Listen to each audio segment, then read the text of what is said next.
안녕하세요.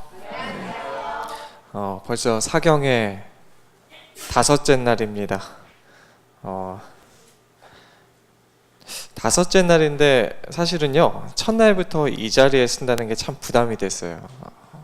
왜냐하면 다들 저보다 나이가 많으신데 제가 어른들 앞에서 뭔가 말을 한다는 게 참 부담스럽더라고요. 그런데 그래도 하나님 말씀이시라고 들어주시는 여러분들을 보면 정말 감사하게 생각이 되었습니다. 여러분들 보기엔 제가 좀 애처럼 보이죠? 그래도 제가요 벌써 34살이에요. 34살 갔나요? 제가 좀 부모님을 닮아서 조금 동안이에요. 조금. 한 3, 4살 좀 어려 보인다고 많이 들었는데, 근데 제가 외모만 부모님을 닮았으면은 참 괜찮았을 텐데 아쉽게도 뭐도 닮았을까요? 성격까지 닮았어요. 근데 특별히 저희 아버지는요, 성격이 엄청 급하세요. 그리고 장난기가 되게 많아요. 그래서 어렸을 때는요, 그런 아버지의 모습을 보면서 제가 정말 답답하게 느낄 때가 정말 많았어요. 왜 저러실까? 근데 나이가 들면서요, 제 안에서도 아버지의 그런 똑같은 모습이 발견되기 시작하면서 제가 아버지를 이해하기 시작했어요. 그리고 그래서 지금은 그 모습이 답답하기보다는 좀 친근하게 많이 느껴집니다. 근데 그렇게 성격이 정말 급하고 이 장난기 많은 저희 아버지가요, 이상하게도 그 성격과는 정반대되는 오래된 취미가 하나 있어요. 성격이 급한 사람은 도저히 할 수 없는 그런 취미를 저희 아버지가 가지고 있는데요. 어떤 취미일 것 같나요? 낚시요. 낚시도 좋아하세요. 더 바둑보다 어쩌면 더 지루한 취미일 수도 있어요. 어떤 취미냐면요, 난을 키우는 겁니다. 제가 기억이 생긴 이후로 계속 보아왔기 때문에 좋게 30년은 된 것 같아요. 지금은 나이가 들어서 낚시는 더 이상 안 가시는데 아직도 난은 계속 키우세요. 그런데 제가요, 그 어렸을 때 그 난주에 가는 걸 좋아했을까요? 싫어했을까요? 그 주위에서 놀다가 화분을 넘어뜨리고 깨뜨리곤 했는데, 그날은 어떤 날인가요? 아버지한테 아주 이제 혼이 나는 날이었어요.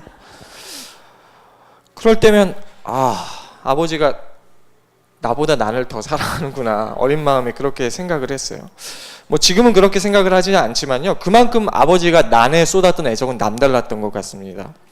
그런데 저희 아버지가 한두 개의 난을 키우는 게 아니라요, 보통은 30개 정도의 난을 동시에 키웠어요. 손이 얼마나 많이 갈까요? 30개 난을 동시에 키우려면. 쉬는 날이면 물을 주고 햇빛 쬐어주고 하는 일에 하루 종일 저희가 아파트에 살 때 베란다에서 시간을 보내셨어요. 그리고 또 일하러 갈 때면요, 누구한테 꼭 부탁을 하고 가냐면 저한테 부탁을 하고 가요. 주기적으로 해가 이쪽으로 들어올 때 쬐어줘라. 그걸 제가 어떻게 기억을 하나요? 그때는 정말 오래전이니까 핸드폰 알람도 없고 그러니까 놓치기 일쑤죠. 그리고 갖다 놔놓고 그냥 가만히 놔두니까 입이 타버린 날도 있고. 그래서 저는 난이 참 싫었습니다. 날 귀찮게 하고 또 그것 때문에 혼나기도 하고, 무엇보다도 나한테서 이 아버지의 사랑을 빼앗아 간다라는 생각을 빼앗아 간다고 생각했기 때문에 그런 것 같아요. 근데요, 저희 아버지는 난 중에서도요, 유독 꽃 피우기 어렵다는 난만을 골라서 피웠어요. 왜 그러신지 모르겠는데 손이 더 많이 가죠. 그리고 때로는요, 제주도 이제 한라산에, 이게 불법이에요. 불법인데 산 깊숙이 찾아가서 난을 찾다가 길을 잃어서 죽을 뻔한 적도 있어요. 그렇게 제 아버지 손을 거쳐간 난들이 한 1000점은 넘는 것 같아요. 그걸 옆에서 보던 어머니는 당연히 뭐라 그럴까요? 잔소리를 하죠. 그 난에다 쏟을 돈에다가 그 애정이었으면 무엇이라도 이루었을 것이라고. 근데 저희 어머니가 그렇게 하는 이유가 있어요. 왜냐하면요, 그렇게 30년이 넘는 세월 동안 애정을 쏟았는데요, 제 기억으로는요, 저희 아버지가 단 한 번도 꽃을 피우지 못했어요. 대단하죠? 저는 원래 난이 꽃이 그렇게 잘 안 피워지는 건 줄 알았어요. 근데 알고 보니까 남들은 1년 만에도 피우더라고요. 근데 30년이 넘는 세월 동안 1000개의 난을 키우는데 그 중에서 단 하나도 꽃을 못 피웠어요. 기네스북에 올라야죠. 근데 저는 그만하면 족하다 생각했는데 지난달 제가 집에 갔더니요, 여전히 베란다에 뭐가 있을까요? 난들이 예전만큼 많지는 않은데 그래도 한 20개 가까이 정도 되더라고요. 아버지가 여전히 조심스레 물을 줍니다. 너무 많이 주면 뿌리가 썩지는 않을까, 너무 적게 주면 마르지는 않을까. 그리고 틈나는 대로 햇빛을 쬐어줘요. 조금만 오래 쬐어도 입이 타버리니까요. 그래서 더더욱 신중하고 조심스러워요. 근데 안타깝게도요, 여전히 그 난들은 꽃을 피우지 못하고 있습니다. 오늘은요, 특별히 열매 맺지 못한 나무라는 제목을 가지고 말씀을 나눠보겠습니다. 제목이 뭐라고요? 열매 맺지 못한 나무. 성경 사복음서를 보면요, 예수님이 그분의 성품과는 정반대되는, 그래서 도저히 이해할 수 없는 행동을 했던 적이 딱 2번이 있습니다. 저주를 하고 폭력을 행사해요, 예수님이요. 그래서 그 장면을 보면 의문이 들고 잘 이해가 가지 않습니다. 예수님 왜 그러셨을까? 어떤 일입니까? 첫 번째는 성전을 정결케 할 때입니다. 노끈으로 채찍을 만들고요, 사람 앞에 무섭게 휘두르고, 때리지는 않았지만 사람 앞에서 무섭게 휘두르고, 또 어떻게 하나요? 책상하고 의자를 그냥 다 엎어버려요. 그러면 2번째는 어떤 일이었나요? 잘 아시네요. 우리 다 같이 마가복음 11장 12절 보도록 하겠습니다. 마가복음 11장 12절부터 14절 보도록 하겠습니다.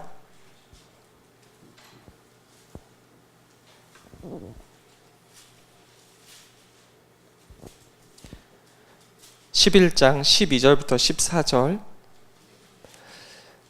여러분께서 홀수절 읽어주시면 제가 짝수절을 읽도록 하겠습니다. 12절부터 14절. 12절. 이튿날 그들이 베다니에서 나왔을 때 예수께서 시장하신지라.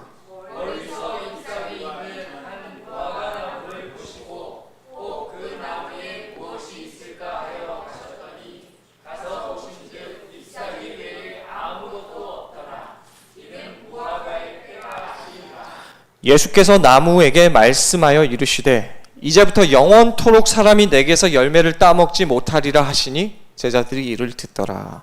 20절 21절 제가 읽어보도록 하겠습니다. 20절. 그들이 아침에 지나갈 때 무화과 나무가 뿌리째 마른 것을 보고 베드로가 생각이 나서 여짜오되 랍비여 보소서 저주하신 무화과 나무가 말랐나이다. 그럼 예수님이 무엇을 하셨나요? 항상 위로의 말씀을 전했던 그분의 입술로 저주를 해요. 그리고 또 오직 살리는 일을 위해 사용되었던 그분의 손으로 한 생명을 직접 말라 죽게 만듭니다. 예수님이 왜 갑자기 평소에 하시지 않던 행동을 하셨던 것일까요? 그것은요, 말씀에 나오는 무화과 나무가 열매를 맺지 못했다는 이유 때문이었습니다. 여러분, 오늘 말씀 제목이 무엇인지 기억하나요? 열매 맺지 못한 나무입니다. 근데 여기 말씀을 보면요, 예수님이 열매 맺지 못한 나무를 저주하고 말라 죽게 하십니다. 그러니까 결국 열매를 맺지 못한 나무는 어떻게 된다는 건가요? 저주를 당하고 죽어요.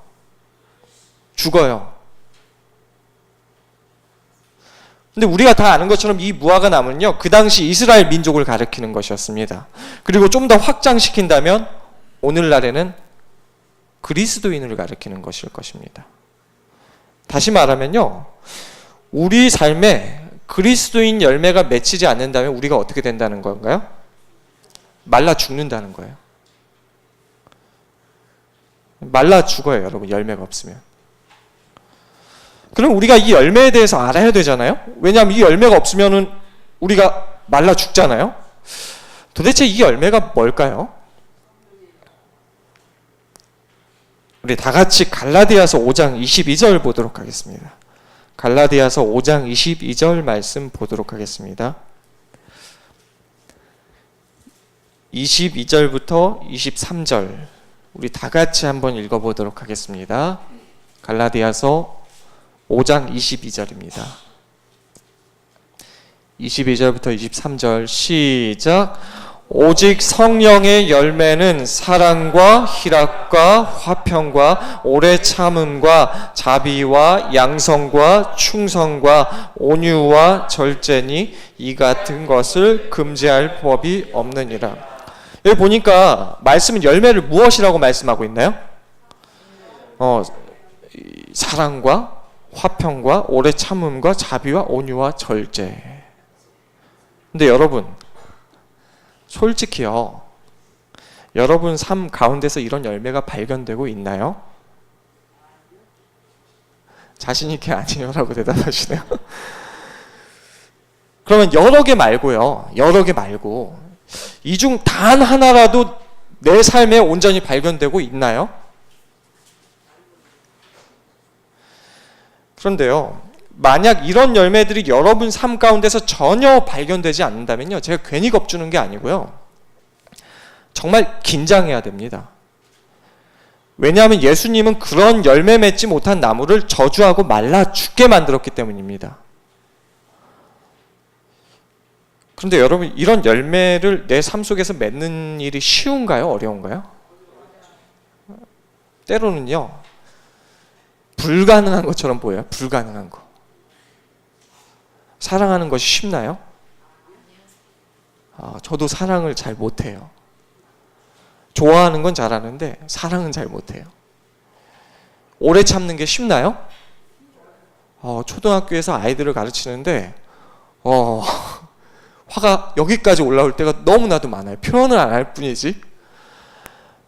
나 사는 것도 힘든데 자비를 베푸는 것이 쉽나요? 욕심 부리지 않고 절제하는 건 또 얼마나 어렵습니까?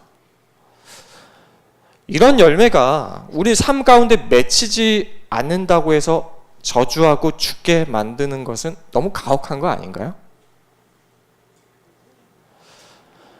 근데 정말 예수님은요, 열매 맺지 못한 나무를 향하여 저주를 하시고 죽게 두실까요? 근데 여러분, 참 다행인 것은 오늘 마가복음 11장 말씀에서 예수님이 무화과 나무를 저주하셨던 것은요, 열매 맺지 못했다는 이유 때문이 아니라는 것입니다. 자세히 보시면, 우리 13절 말씀 자세히 보시면 마지막 부분에 이렇게 기록되어 있습니다. 이는 무화과의 때가 아님이라 라는 말을 우리가 볼 수 있어요. 여러분, 제 고향이 어딘지 기억하시죠? 어딘가요? 제주도죠. 제주도 서귀포. 뭐가 유명하다 그랬었죠? 귤이 유명합니다. 근데 여러분, 귤이 언제부터 노랗게 익기 시작한 줄 아나요? 언제부터 이렇게 노랗게 익기 시작하는지. 저도 이 제주도를 떠난 지 오래되어서 잘 기억이 안 나요. 그래서 제가 궁금해서 인터넷 네이버 사전에 수확 시기를 검색해 봤더니요, 10월에서 11월로 돼 있더라고요. 그런데 제가 좀 더 자세히 알아보니까 종에 따라서는 극조생 같은 경우는 10월에 수확하고 11월에 수확하는 종도 있고 12월에 수확하는 종도 있다고 하더라고요. 그러니까 가을부터 겨울 내내 귤을 수확하는 거예요. 그런데 성경에 나오는 무화과 나무도 마찬가지예요. 무화과 나무가 열매가 6월부터 맺히기 시작해요. 근데 늦게는 12월까지 수확한다 그럽니다. 그러니까 반년 동안 거의 수확을 하는 거예요. 6월에 한 번 수확을 하고 9월에 한 번 수확을 하고 어떤 경우에는 12월에 한 번 더 수확을 한다 그래요. 그런데 오늘 있었던 마가복음 본문 말씀은요, 1년 중 언제 있었던 일이었을까요? 3월 말에서 4월 초에 있었던 일이었어요. 그래서 말씀은 13절에 무화과의 때가 아님이라 라고 기록하고 있는 것입니다. 그러니까 아직 무화과 나무 열매가 절대로 열릴 수 없었던 때였어요. 그래서 예수님이 저주하셨던 무화과 나무뿐만 아니라 그 주위에 다른 무화과 나무들도 열매가 있었나요? 없었나요? 열매가 없었어요. 결국 예수님이 그 나무를 저주하셨던 이유는 열매가 없기 때문이 아니었습니다. 그러면 왜 예수님은 다른 나무들을 다 제쳐놓고 그 나무만 골라가지고 저주하고 말라 죽게 만들었을까요? 13절 말씀 처음 부분을 다시 살펴보면요, 이렇게 기록되어 있습니다. 멀리서 잎사귀 있는 한 무화과 나무를 보시고, 멀리서 무화과 나무를 보시고라고 기록되어 있는 것이 아니라 잎사귀 있는 한 무화과 나무를 보시고라고 말해요. 근데 여러분, 이게 되게 이상한 말이에요. 못 느끼시겠어요? 되게 이상한 말이에요. 잎사귀 있는 나무. 여러분, 우리가 잎이 있는 나무를 보고 그 나무를 소개할 때, 아, 저 나무는 잎사귀가 있어, 잎사귀 있는 나무야, 이렇게 말하나요? 왜냐하면 잎이 있는 게 당연하기 때문에 그렇습니다. 근데 왜 여기서는 잎사귀를 강조하면서 굳이 잎사귀 있는 한 무화과 나무라고 기록했을까요? 네. 특별히요, 이스라엘 지역의 무화과 나무는요, 잎이 무성해짐과 동시에 무화과 나무도 동시에 열린다고 합니다. 그러니까 멀리서 봐도 잎사귀가 돋보였던 이 무화과 나무는 잎이 정말 무성한 나무였고, 다시 말하면 꼭 반드시 열매를 갖고 있어야 할 나무였기 때문인 것입니다.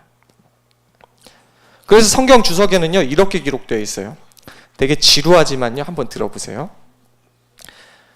예수께서는 그 나무를 저주했는데 그것이 제철이든 아니든 그것이 열매를 맺지 못했기 때문이 아니라 그것이 마치 열매가 있는 양 무성한 잎만 자랑했지 실상은 아무 열매도 가지고 있지 않았기 때문이다. 이처럼 6월에야 비로소 열매 맺는 무화과 나무임에도 불구하고 4월에 벌써 그 잎을 내므로써 열매에 대한 기대를 잔뜩 부풀리게 했던 이 나무는 겉으로는 경건의 모양을 자랑하면서도 실제로는 아무 신앙의 열매도 맺지 못하는 유대인들의 이율배반적인 생활 태도를 상징한다. 그러니까 다시 말하면요, 예수님께서 이 무화과 나무를 저주하셨던 이유는 열매가 없었기 때문이 아니라 열매가 없음에도 불구하고 열매가 있는 척했기 때문이에요. 선한 척, 착한 척, 경건한 척 하는 이런 위선적인 신앙 태도를 비판하기 위해서 그랬던 거예요. 여러분, 그래서 선한 척 하면 안 돼요. 그냥 있는 대로 살아야 돼요. 근데 선한 척 누가 제일 많이 하나요? 목사가 제일 많이 하죠. 그러면 이 말씀은요, 우리 삶에 그리스도인 열매가 없더라도 위선적이지만 않다면, 비록 죄를 저지르고 자꾸 넘어질지라도 솔직하기만 하다면 예수님께서 저주하시지 않는다는 말씀일까요? 예수님은요, 위선적인 무화과 나무만 골라서 저주했습니다. 그러면 단순히 열매를 맺지 못한 나무에 대해서는 예수님이 과연 무엇이라고 말씀하셨을까요? 똑같이 저주했을까요? 우리 다 같이 누가복음 13장 6절 말씀 보도록 하겠습니다. 누가복음 13장 6절 말씀입니다. 누가복음 13장 6절 말씀, 6절부터 9절까지 제가 홀수절을 읽으면 여러분께서 짝수절을 읽어주시면 감사하겠습니다. 6절부터 9절입니다. 6절 시작.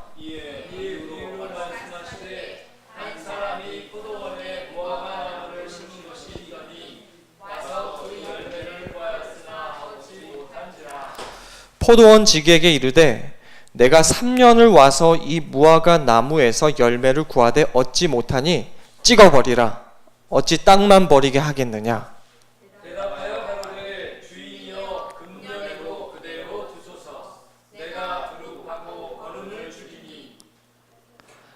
이후에 만일 열매가 열면 좋거니와 그렇지 않으면 찍어버리소서 하였다 하시니라.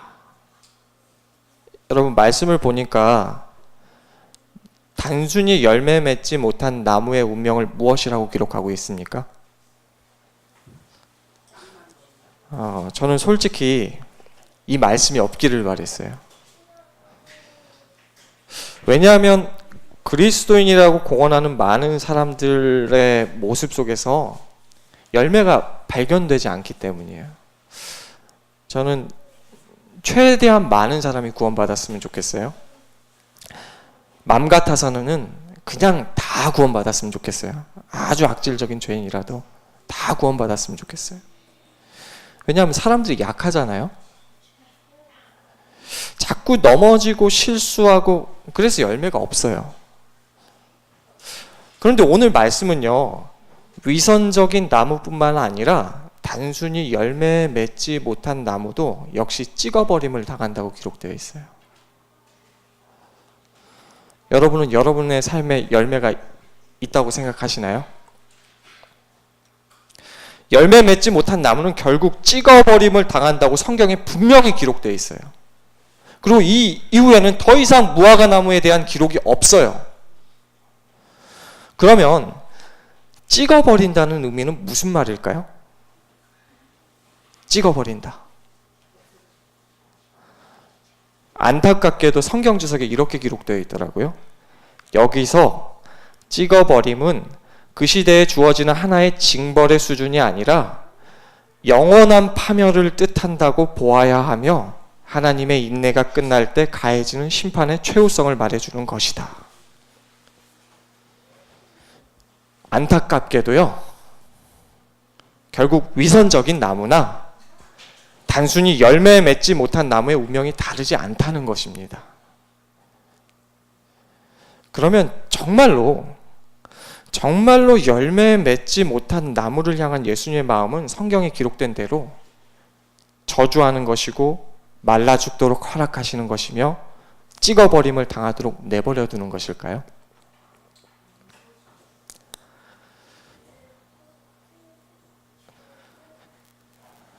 일본 아오모리현에 농부가 있었어요. 사과나무를 키우던 농부였습니다. 아시는 분은 아실 거예요. 그런데 이분 아내가 농약에 아주 민감해요.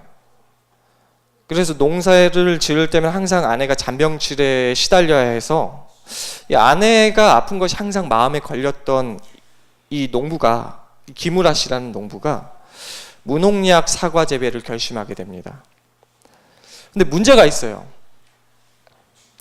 오늘날 많은 무농약 재배가 있지만 사과 무농약 재배는요, 다른 농사와는 틀려서 거의 불가능에 가깝다 그래요. 근데 이 기무라 씨가 바보처럼 이것을 사과 재배에 도전해 보기로 합니다. 근데 참 고생을 많이 합니다. 사과 농부가 먹고 살려면 뭐가 열려야 되나요? 사과 열매가 열려야 됩니다. 사과를 팔려면 이렇게 사과 열매가 열려야 되는데, 그런데 이 무농약 예배를 시작한 지 2년째 되던 해부터요, 사과가 단 하나도 열리지 않게 됩니다. 농약을 주지 않으니까 벌레와 해충은 늘어나니까 그걸 또 어떻게 해야 됩니까? 일일이 손으로 잡고, 그것을 잡느라 다른 농부보다 2배는 더 고생하고요. 사과 열매가 안 맺히니까 팔 게 없으니까 돈은 없고 먹을 것도 없어요. 그리고 전기세, 물세 못 내고 그러다 물이 끊겨요. 이 거듭된 실패 속에서 이 가족들을 제대로 먹여 살리지 못하니까 집안 분위기가 매우 안 좋아졌어요. 그리고 가족 간의 대화가 사라졌어요. 그리고 결국 부부싸움을 해요. 매일매일. 이걸 왜 시작했나요? 아내 때문에 시작한 건데 너무 힘들어가지고 결국 누구하고 싸우나요? 아내하고 매일 싸우는 거예요. 그래서 이웃 사람들이 그걸 옆에서 지켜보다가 기무라 씨가 미쳤다고 손가락질을 해요. 그렇게 3년이 지나고 5년이 지났는데 사과나무 열매가 열렸을까요? 7년이 지나고 9년째가 되었는데 사과나무에 열매가 하나도 안 열리는 겁니다. 더 이상 사과 나무를 위해 할 수 있었던 것이 없었던 이 기무라 씨가 자살을 결심해요. 어느 날 줄을 들고 산으로 올라갑니다. 근데 제가 이 기무라 씨의 사진을 본 적이 있어요. 나이가 50이 조금 넘었을 때 찍은 사진이었는데요. 과장이 아니라요, 90 먹은 노인 사진인 줄 알았어요. 이는 다 빠지고요, 나이 50밖에 안 됐는데 잇몸만 보이고 얼굴은 시커멓고 완전 쭈글쭈글해져 버렸고 머리는 다 벗겨지고, 야, 사람이 얼마나 고생하면은 그렇게 늙어버렸을까, 이런 생각이 들 정도로. 그런데 이 기무라 씨가요, 사과가 열리지 않은 7년째부터요 한 가지 이상한 행동을 하기 시작해요. 되게 이상한 행동을 하기 시작해요. 어느 날 이 기무라 씨가 밭을 거닐다가 잎이 별로 없고 병든 사과나무의 처참한 모습을 보게 돼요. 어떤 나무는 뿌리까지 썩기 시작했어요. 열매는 둘째치고요, 살아남는 것조차 벅차하며 죽어가는 이 나무를 보는데, 이 기무라 씨가 그날따라 이 사과나무를 보는데 처음으로 나무한테 미안한 생각이 드는 거예요. 그냥 농약 주고 했으면 잘 자랐을 텐데. 여기서부터 이제 아저씨의 이상한 행동이 시작돼요. 매일 일이 끝나고 저녁이 될 무렵에 그 병든 나무를 하나하나 돌아가면서 안아주기 시작하는 거예요. 나무를 안아줘요. 그리고 그게 끝이 아니라요, 나무에게 말을 걸기 시작해요. 책에서는요, 그 당시 이를 기무라 씨가 이렇게 회상합니다.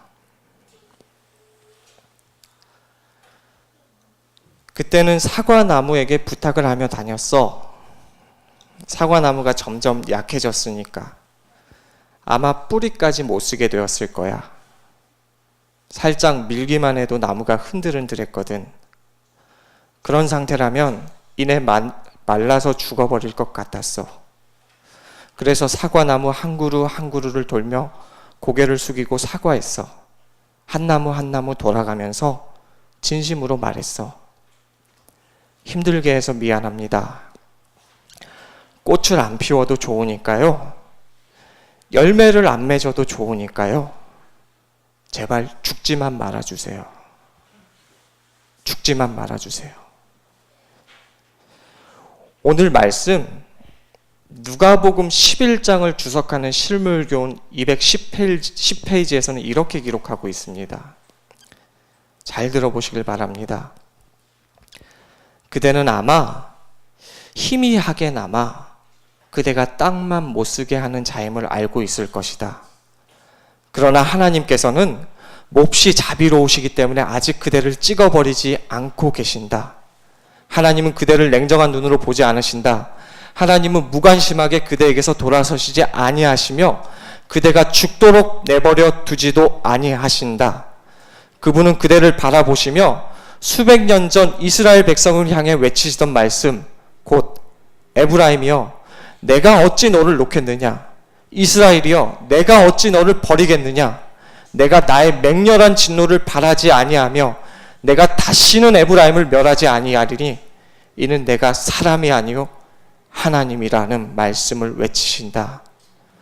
긍휼이 많은 구주께서는 금년에도 그대로 두소서. 내가 두릅하고 걸음을 주겠나이다 라고 열매 맺지 못한 그대를 위하여 대언하고 계신다. 여러분, 열매 맺지 못한 나무를 향하여 예수님은 저주하셨어요. 말라 죽도록 했고요, 찍어버림을 당하도록 성경에 기록되어 있습니다. 근데 우리가 기억해야 될 중요한 한 가지 사실이 있습니다. 그것은 반대로 제발 살아달라는 역설이라는 것입니다. 열매 맺지 못한 나무를 향한 예수님의 본심은 제발 죽지 말고 살아달라는 것입니다.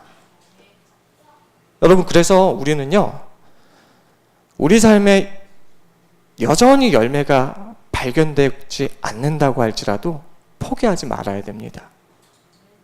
그리고 마지막으로요, 더 중요한 한 가지, 그래서 꼭 기억해야 될 한 가지 사실이 있습니다. 오늘 누가복음 말씀을 보면 과수원지기 예수님은 3년 동안 열매 맺지 못한 나무를 위하여 1년만, 제발 1년만 더 기다려달라고 간청을 합니다. 그리고 겨우 1년의 유예기간을 더 얻어요, 예수님이.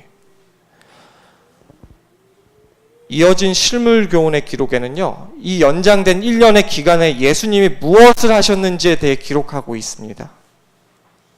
이렇게 기록되어 있습니다. 이 연장된 은혜의 기간에 그칠 줄 모르는 꾸준한 사랑으로 그리스도께서 이스라엘 백성에게 어떠한 봉사를 하셨는지 생각해 보라. 무슨 봉사였을까요? 그는 십자가 상에서 아버지여 저희를 사하여 주옵소서 자기의 하는 것을 알지 못함이니이다라고 기도하셨다.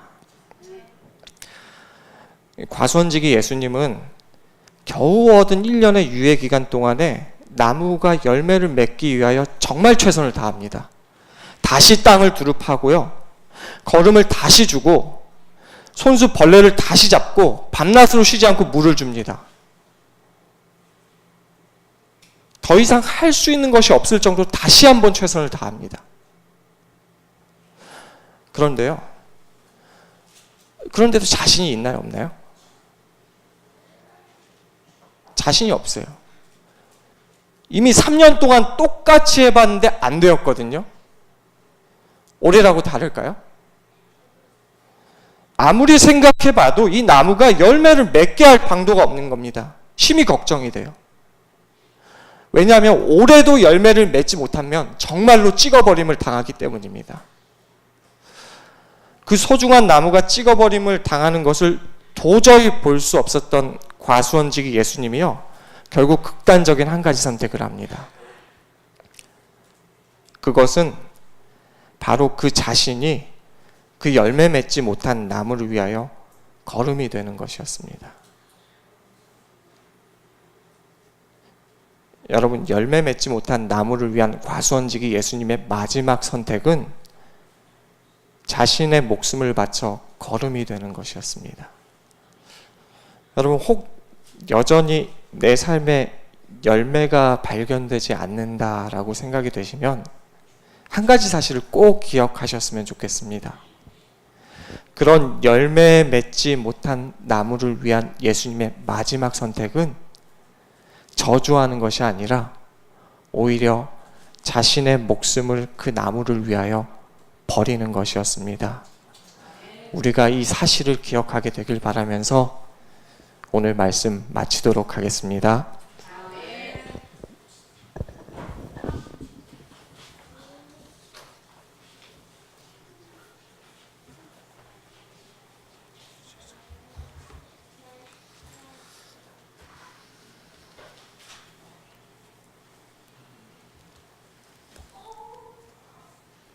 (325장) 찬미하시겠습니다.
더 원하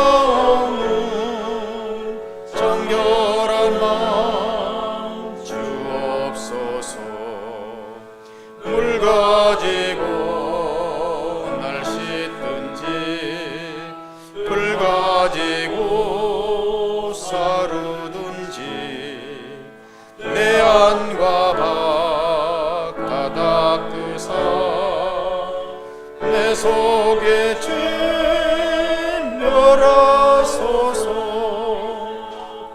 정결한 마음 그 속에는 신령한 빛 비춰오니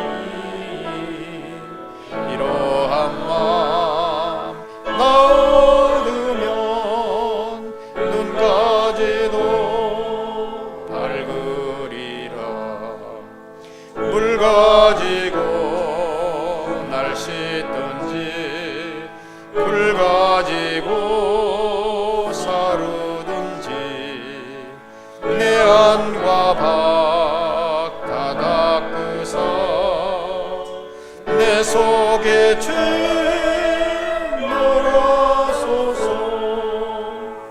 못된 행실 다 고치고 죄질 생각 다 버리나 주 앞에서 정결하다 자랑치는 못하리라. 물 가지고 날 씻든지 불 가지고 사르든지 내 안과 밖 다 닦으사 내 속에